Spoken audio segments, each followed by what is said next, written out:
கருணை உள்ளம் கொண்ட வள்ளல் பெருமான் கூட புலால் உண்ணாமையை ரொம்ப தீவிரமா கடைபிடிச்சாரு. அது ஏன்? அந்த விஷயத்துல அவர கோபம் கொள்றதுக்கான காரணம் என்ன?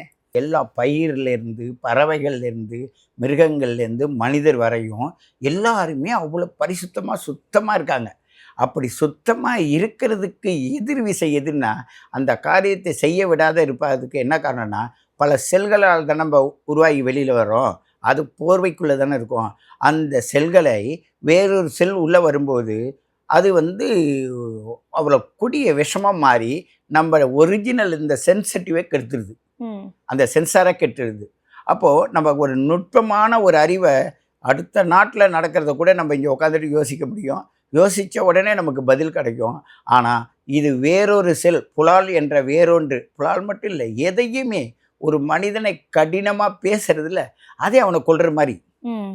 அதனால் அந்த கடினமான பேச்சுகள் இல்லாமல் மிக நுட்பமாக கண்களை மூடி அமைதியாக உட்கார்ந்து வள்ளல் பெருமானை நினச்சிங்கன்னா அவரோட தத்ரூபமான உருவம் தெரியும். இன்னும் யாரெல்லாம் நினைக்கிறீங்களோ அவங்களாம் தெரியும். ஆனால் நீங்கள் நினைப்பது ஜோதியை மட்டும் நினைங்க. பிரபஞ்சம் உங்களோட இருந்து செயல்படும். உங்களை உயர்த்து கொண்டு போவோம். அதுக்கு என்ன தேவைன்னா புலால் மறுத்தல் தான் சிறந்ததுன்னா அவர் உணர்ந்ததை நமக்கு எளிமையாக சொன்னாருமா.